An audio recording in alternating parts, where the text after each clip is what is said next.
Devenez riche en disant non. Bonjour, je suis Sébastien avec le marketeur français et chaque lundi à 19 h, je partage avec vous les lectures de l'entrepreneur libre, c'est-à-dire des pépites issues des 500 meilleurs livres de développement professionnel, personnel et de marketing que j'ai lus au cours des 10 dernières années. Aujourd'hui, j'aimerais vous parler d'un livre d'un auteur qui a complètement bouleversé ma vie et ma productivité. L'auteur de ce livre, c'est Dean Graziosi. Son livre, c'est Millionaire Success Habits. En fait, cette vidéo est un petit peu particulière par rapport aux autres lectures d'entrepreneuriat parce que dans cette vidéo, je ne vais pas vraiment vous parler de ce qu'il y a dans le livre. Je vais vous parler d'une leçon que j'ai apprise de la part de l'auteur. Je vous avoue que le livre, bien qu'ayant un contenu de valeur, de développement personnel, je ne l'ai pas trouvé transcendant et la plupart de ce qu'il y avait dedans, je le savais déjà. Et la leçon la plus importante que j'ai apprise de Dean Graziosi, malheureusement, ne se trouve pas dans le livre. Donc, je vous parle de Dean et je profite d'avoir son livre pour montrer à l'écran, pour avoir quelque chose de tangible. Mais en fait, je ne vous recommande pas particulièrement si vous avez d'autres livres encore à lire dans votre pile de livres de développement personnel. Par contre, j'ai appris une chose de Dean qui a complètement transformé ma vie et mon entreprise, mais je l'ai apprise tout simplement en conversant avec lui. En fait, il y a quelques années, dans le mastermind dont je fais partie aux États-Unis, nous avons accueilli Dean Graziosi en tant qu'invité. C'est Jeff Walker qui l'avait invité et il est venu nous faire une petite présentation expliquant comment il avait développé son entreprise pour générer 120 millions de dollars de chiffre d'affaires annuel et ce en vendant de l'information, des livres, des formations en vidéo, des DVD, des séminaires, donc en étant formateur. Donc c'est particulièrement intéressant pour moi en tant que formateur. Et ce qu'il a expliqué, c'est qu'en fait, ce qui lui avait permis d'atteindre un tel succès, ce n'était pas le fait d'avoir une stratégie marketing particulière, ce n'était pas non plus des techniques de confiance en lui ou de délégation à son équipe ou quoi que ce soit de ce genre-là. En fait, non. Il a dit, ce qui m'a permis d'atteindre ce niveau-là, c'est d'apprendre à dire non, d'apprendre à dire non à la majorité des projets. Ce que disait Dean, c'est qu'en fait, en tant qu'entrepreneur, au début, quand on se lance, on a tendance à beaucoup dire oui, parce que ça nous permet de lancer des nouveaux projets, des nouveaux produits, créer des nouveaux partenariats, découvrir des idées nouvelles, mais qu'au bout d'un moment, le oui devient, en fait, au lieu d'être un atout, ça devient un handicap. Et donc, ce que disait Dean, c'est que dans notre vie, si on imagine que notre vie est une étagère de bibliothèque, eh bien, on a un certain espace qui est limité. Et si on imagine que chaque projet est un livre qu'on met sur l'étagère, eh bien au bout d'un moment, vous commencez à ajouter des livres et à en mettre encore des livres les uns par-dessus les autres. Et au bout d'un moment, votre étagère va finir par être pleine. Quand l'étagère est pleine, en tant qu'entrepreneur, on a une tendance, c'est à commencer à glisser des livres au-dessus, à faire de profondeur. Mais il y a un moment où on finit par faire en sorte que tout s'effondre parce qu'on en a tout simplement trop mis. Et Dean disait, mais en fait, ce que j'ai réalisé, c'est que si je considère ma vie comme une étagère, ça m'aidait à me dire, à chaque fois qu'il y a un nouveau projet, une nouvelle opportunité qu'on me propose, eh bien, je prends cette opportunité, je prends comme un livre, et je me dis, mais en fait, est-ce que j'ai de la place sur mon étagère aujourd'hui? Probablement non, puisque ma vie est déjà bien pleine. Alors, ça veut dire que si je veux mettre ce livre sur mon étagère, il faut que j'en enlève un autre pour avoir de la place. Et donc, je choisis parmi mes projets existants ce que je vais devoir arrêter de faire pour ajouter ce nouveau projet. Mais si je n'ai pas la place pour enlever un des projets existants, si j'y tiens trop et que le nouveau projet n'est pas aussi intéressant que ce que je fais actuellement, eh bien, j'apprends à dire non et dire non à ce nouveau projet, même s'il est intéressant parce qu'il n'y a pas de place sur son étagère. Donc j'ai entendu cette présentation de Dean, j'ai trouvé que c'était super intéressant et je me suis donc empressé en rentrant chez moi de faire ce que nous avons tendance à faire en rentrant chez nous après avoir entendu un speech hyper inspirant. Je me suis empressé de faire exactement rien du tout. Alors, j'ai rien fait du tout de spécial avec cet excellent conseil. Et puis, 2 ans plus tard, je me suis retrouvé à un dîner invité par Brian Kurtz, que je vous ai déjà présenté dans une précédente vidéo. Et Brian, qui est un entrepreneur très connu dans le monde du marketing aux États-Unis, il a vendu plus de 2 milliards d'euros de produits et de services pendant sa carrière. Eh bien, Brian avait organisé un dîner comme ça avec des gens assez épatants et brillants. Il m'avait invité, j'ai eu l'honneur d'être invité.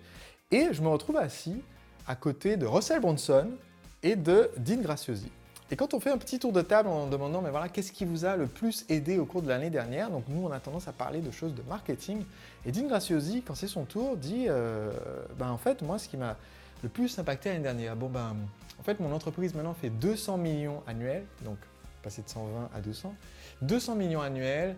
Et pourtant, cette année, c'est une année un peu sabbatique parce que je voulais avoir du temps supplémentaire par rapport à mes enfants, donc j'ai moins travaillé.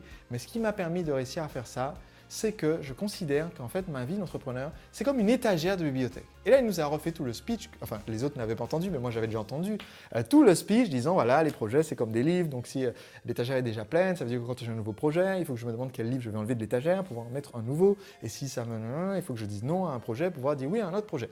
Et là, je me suis dit, mais en fait, j'ai entendu exactement cette présentation il y a 2 ans, rien n'a changé dans ma vie de particulier parce que je ne l'ai pas appliqué. Et entre-temps, le type qui fait ça et qui fait que ça a augmenté son chiffre d'affaires de 80 millions de dollars. Est-ce que ça ne vaut pas le coup que je me mette un peu à appliquer ce principe?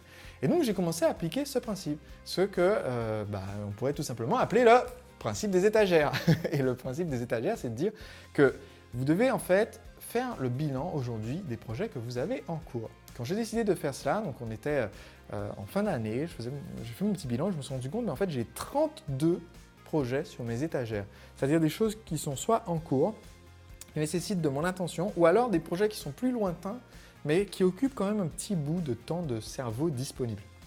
Par exemple, j'ai le projet d'une nouvelle édition de mon livre Le secret des entrepreneurs libres, avec tous les retours des lecteurs et les exemples de personnes qui ont appliqué les conseils du livre. Donc j'ai envie de faire une 2e édition. Donc ça, c'est un livre sur c'est un livre sur mon étagère, littéralement d'ailleurs. Mais j'ai aussi un autre livre que je vais faire plus tard. Donc en fait, c'est aussi un autre projet sur mon étagère. Après, il y a mon séminaire Entrepreneur Libre. Allez hop, un autre projet. Ensuite, il y a l'atelier gratuit que je fais d'ici quelques semaines. D'ailleurs, il y a le lien pour vous inscrire en dessous. C'est sur Internet, c'est entièrement gratuit. Et je vous conseille, je suis en live pendant 2 semaines sur Internet pour vous conseiller. 14 000 entrepreneurs ont participé l'année dernière. Donc, toutes les infos sont là-dessous. Mais donc cet atelier que je veux organiser gratuitement pour aider un maximum de personnes, c'est un autre projet. L'embauche d'une nouvelle personne à tel poste, nouveau projet. Donc j'en avais 32 comme ça. Et je me suis dit, mais en fait, en ce moment, donc c'était il y a maintenant un peu plus de 2 ans, je me sentais dépassé parce que j'avais trop de choses. Et donc je me suis dit, tous les mois, je vais enlever un livre de mes étagères. C'est-à-dire mon objectif d'arriver à 12. Et donc tous les mois, j'essaye soit d'avoir fini un projet, donc de l'enlever, et donc d'arriver à 31, puis 30, puis 29, soit arbitrairement de décider qu'un des projets le moins intéressant de la liste, je vais complètement oublier ce projet et laisser tomber. Comme ça diminue le nombre de choses qui sont présentes dans mon esprit à n'importe quel moment. Et mon but est d'arriver à n'en avoir que 12.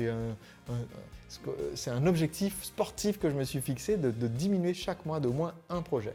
Aujourd'hui, j'en suis à plus que 16 projets sur mes étagères. J'en ai plus que 16, donc j'ai diminué quand même pas mal. J'ai moitié moins de choses qui occupent mon esprit. Et du coup, je suis à la fois plus détendu d'avoir moins de choses et aussi j'ai plus de temps mental à y consacrer à mes projets. Donc je suis plus efficace aussi dans l'exécution de ces projets. Et aussi, je me concentre sur les projets qui ont plus de valeur. Donc j'ai supprimé des choses qui étaient en fait qui occupaient beaucoup de temps mais qui n'auraient pas apporté beaucoup de résultats. Et c'est donc une technique que je veux partager avec vous parce que si vous appliquez ce principe des étagères, eh bien vous pouvez simplifier votre vie et en même temps multiplier vos résultats.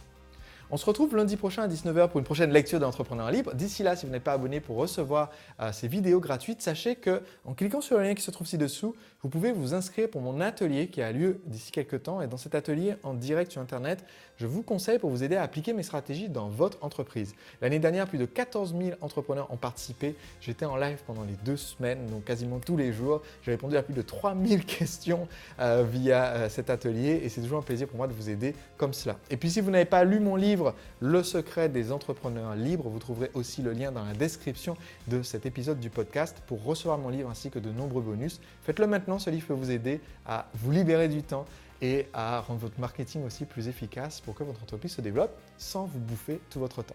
On se retrouve lundi prochain à 19 h. À très vite. Un livre qui a beaucoup impacté ma façon de communiquer quand je suis dans une situation stressante. J'ai déjà mentionné ce livre dans son édition anglophone auparavant, mais ce livre existe maintenant en français. Il s'agit de